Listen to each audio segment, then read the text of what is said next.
Welcome back to Final Cut Pro with the Fro. Today I'm going to be showing you how to use adjustment layers inside of Final Cut Pro. An adjustment layer is a video object on a higher layer in the timeline which, when an effect is placed on it, affects all the clips below it. So to show you, for example, on a recent edit I completed here, I have an adjustment layer over the whole video, as you can see. Inside of this adjustment layer, I have a couple of things going on. Let me just take away these two, the grain and the color wheels. So for this adjustment, I added a LUT over all of these images. And what a LUT is it's a custom lookup table. So this just adds a unique look to your films. I have a whole bunch of preset ones. So sometimes I just go through and choose one of those. Here is the original footage without any LUT added to it. You can see it's a lot duller. I brought the saturation down purposely. So now you can see with this LUT selected on, it drastically changes that color. Now another thing you can do is I like to add a film grain just to make it look a little bit more cinematic. And then the last thing I added on top of this adjustment layer is a color wheels. And on this color wheels, I just brought up the saturation a little bit more to bring some more color back into it. And I added the highlights in a little bit more. So you can see the highlights were bumped up a little bit on this node here. And then on the masters tab, the saturation was brought up.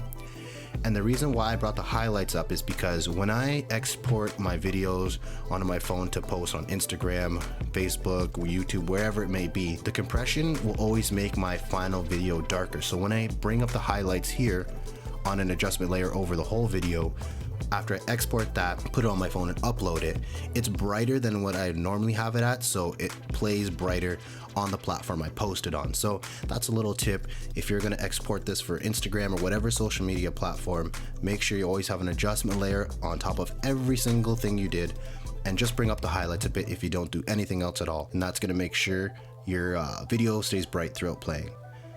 And you can see here now too as well, I've added about 1, 2, 3, 4 adjustment layers underneath this main one. All they are just little Ken Burns in and out, I believe. So let me just go to this clip. So let me just avoid that. So now you can see without that on, it's just pretty plain, like staying still. So I like the feeling of when you zoom in a little bit. So we go to the crop button here. And then as you can see, I have Ken Burns starting here and ending over here. And if not, you wanted to go to the other way, I could just reverse it right there. So it starts in and zooms out. Then I can ease out as it goes, and we'll play that back. And as you can see, it's doing the opposite motion. On this clip, we have it zooming out.